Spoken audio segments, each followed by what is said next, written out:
D-Day for Jeffrey Donaldson. A man who once had the ear of prime ministers and presidents is about to find out his fate. The verdict: guilty on all counts, including the rape of a little girl. The two women he abused when they were children, now vindicated. The world now knows what they knew all along. The now disgraced MP hid a dark secret throughout his political career. The jury of 7 men and 5 women were sent out on Thursday at lunchtime. They returned this afternoon, deliberations over after 10 hours, their minds made up. Donaldson had denied all 18 charges against him, but jurors didn't buy his side of the story. The final act in a dramatic fall from grace delivered in the courtroom behind me. The former politician stood in the dock and simply looked at those who found him guilty. The 4-man revealing the news Donaldson feared the most, that he committed terrible crimes against 2 children for more than 20 years, up until 2008. They were known as Complainant A and Complainant B to protect their identities. The 63-year-old was found guilty of 8 offences in relation to Complainant A, the youngest victim, including gross indecency and indecent assault. Giving evidence in court, she defended not coming forward to police until 2024. I knew this would be an extremely public affair involving media. It was a huge, huge decision. I am here to tell the truth, she said. Donaldson was convicted of 10 offences in relation to Complainant B. He raped her when she was still at primary school. This is what she told the court about her ordeal. I remember being really still. All I could hear was his breathing. Physically, I wanted to throw up. As for his wife, Lady Eleanor Donaldson, pictured at a previous hearing, she couldn't take part in proceedings. Due to her mental health, she faced a trial of the facts and denied 5 charges of aiding and abetting in her husband's crimes. A lawyer for the 60-year-old branded the allegations against her ludicrous. Today, the jury found she committed the acts. Complainant A told the court she reached out to Eleanor Donaldson about her husband, but she did not intervene. I knew by the look on her face she knew I was telling the truth, she said. Once she identified I was telling the truth, she did nothing about it. I was very happy to see Northern Ireland's Executive Assembly reinstated last month. Weeks before the couple's arrest, then American President Joe Biden was toasting the return of Northern Ireland's fragile power-sharing institutions. Jeffrey Donaldson was the man responsible for bringing the DUP back in, and he was soaking up every moment of the glory in the White House. But he couldn't ultimately outrun his past. That didn't stop him claiming in court when he took to the stand during week 2 of his trial that when he was arrested at 6 in the morning back in March 2024, he had no idea what was coming.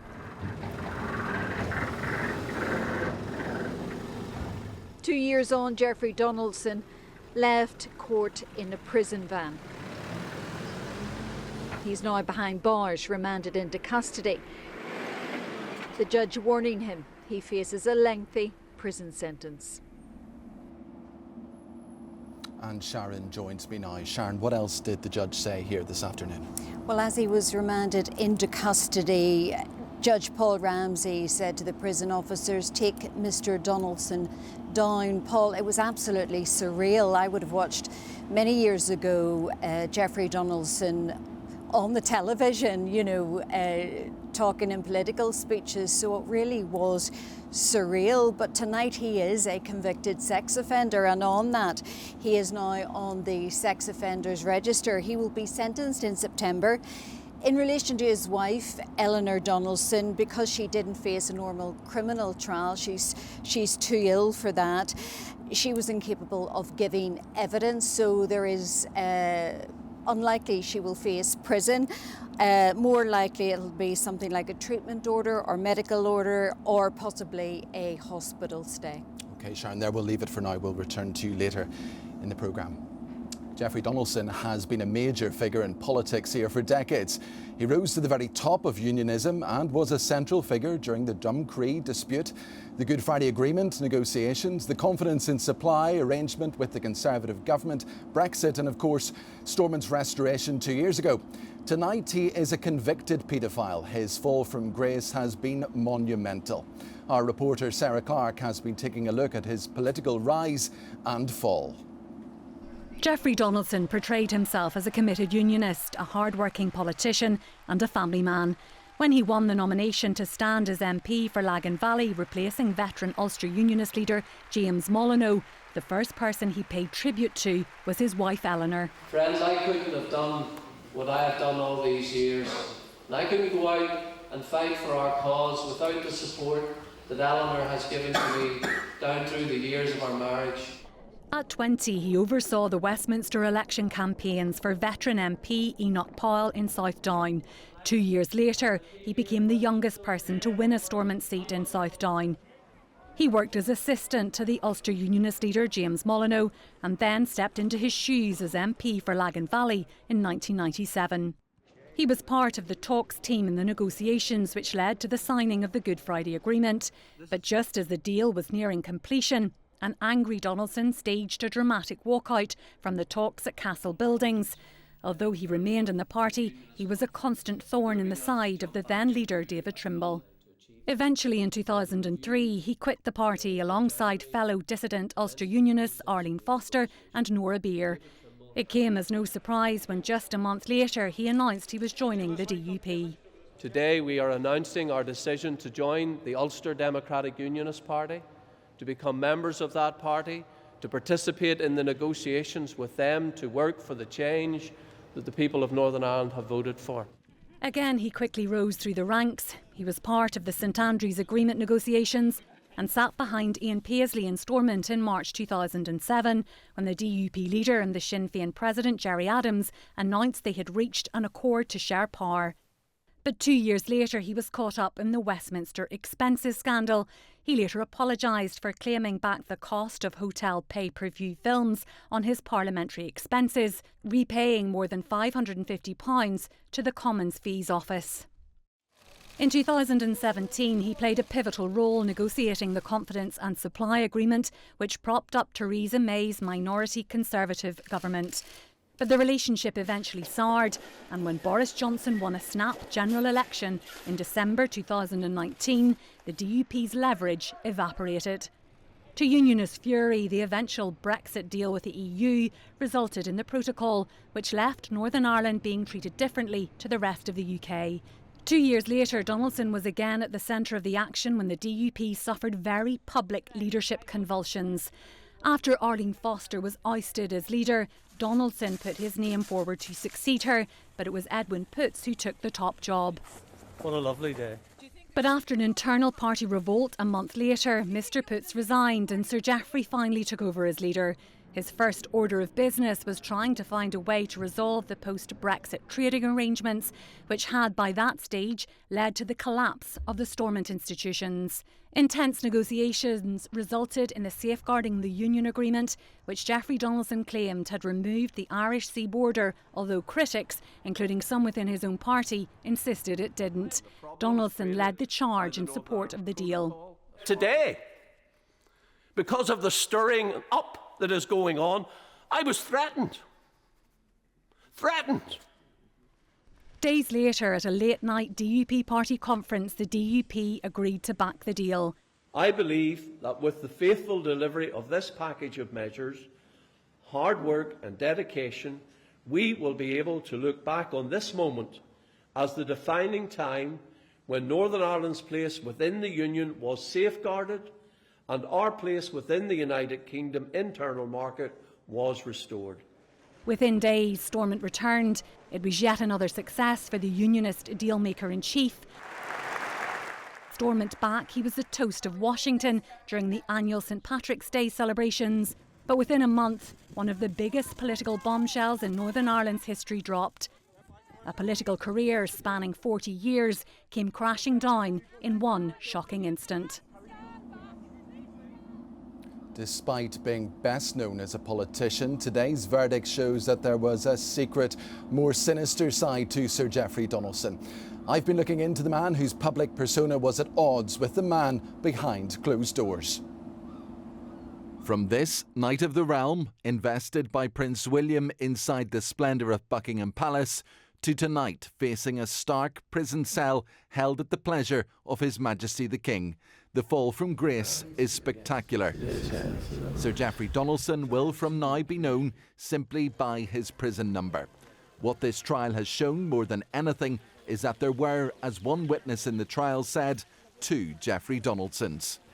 I don't know how he lived with that, because the enormous pressure of covering all of that up while being, as I say, one of the most influential, consequential unionist politicians of his generation, someone who was meeting presidents, the Taoiseach, the Prime Minister, someone who was dealing at the very highest levels of a peace process in Northern Ireland, one of the most important peace processes in the past 25 years. That the person who was doing that and all the pressure of that was also having an entirely different life, which he was trying to cover up and keep away from everyone. The pious, devout Christian who for more than 20 years wore a fish badge on his lapel. He built an image as the prayerful politician. His official authorised biography is laced with references to an MP devoted to God. But the truth could not have been more different. The evidence given to his trial revealed a philandering politician having affairs at the same time as he was leading prayers. His wife Eleanor Donaldson was so convinced he had betrayed her again, she bugged his car. In the witness box, Donaldson admitted to having one affair with a divorcee in London in 2008. At the time, he was an MP, MLA, junior minister at Stormont and a councillor. He had also just been sworn in as a Privy Councillor, entitling him to be styled as the Right Honourable. I remember just thinking, I didn't know this guy. And in one sense that worries you, because you think you start revisiting every conversation, you start revisiting everything he'd said and done and so on, and thinking, was that the truth? Was that affability the real person? Is this some sort of other thing? You didn't know, but it was just, it is one of those cases, it's just horrible. But even more damningly, this trial has exposed the real Jeffrey Donaldson as a paedophile who had secretly abused young girls. In court, he was accused of telling sinful and deceitful lies. Reference was made to a letter written to one of his victims. In it, he used the phrase, "lift a sinner out of the deep pit of sin," going on to talk about his sinful and selfish actions. Despite Donaldson's denials, the jury had the final say. There has been reaction to today's verdict from across the political spectrum, including the party Sir Jeffrey Donaldson once led, the DUP. Well, our political editor, Tracy McGee, joins us live now from Stormont. Tracy. Paul, politicians by their very nature are a tough lot, cynical almost. It takes a lot to shock them, but I have to say the news 2 years ago that Jeffrey Donaldson had been arrested for his historical sex offences, it definitely rocked the political body. And the news today that he has been found guilty of all those charges has made that shock a reality. Now, I have to say the reaction today has been subdued, quiet almost. I think the severity of his crimes have really brought an almost stillness to Stormont today. So there was no insults, there was no throwing around of the usual anger that we hear. Instead, the leaders were reacting, talking more about the victims of his crimes and calling for there to be repercussions for Jeffrey Donaldson.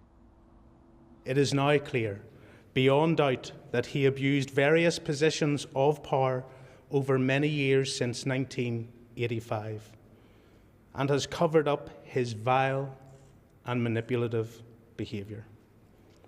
We have been shocked by the evidence presented. What we have heard reported from the court has been filthy and vile. For our part, we firmly believe in placing our faith in the rule of law. Today's verdict provides accountability. We hope that justice then will follow in the next exercise that the court will have, but it will not undo the horrific abuse that they suffered or the horrific experience I can only imagine they had to go through in giving evidence as well. Well, today isn't a day for politics. Today is a momentous day for the victims who are at the centre of this case and their loved ones. And I think all of our thoughts need to be first and foremost with them. And I hope this sends a message to the vulnerable in our society that the law is there to protect them, give them confidence to come forward. And now we need to see Sir Jeffrey Donaldson stripped of that title of Sir. He deserves nothing of that nature, and he now stands in absolute disgrace.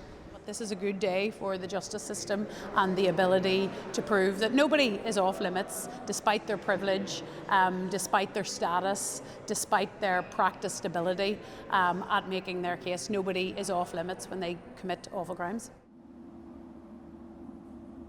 Well, Tracy, we heard a very strong statement there from the DUP leader, Gavin Robinson. But has the party been damaged by what has happened?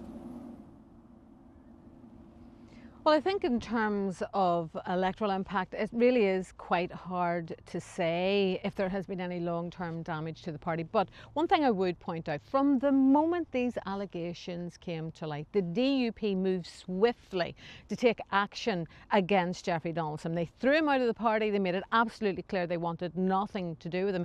It was almost a textbook exercise on how to deal with crisis management. And today, that statement from Gavin Robinson, as you say, it was very strong, talking about the betrayal of the party, talking about the damage that has been done to victims.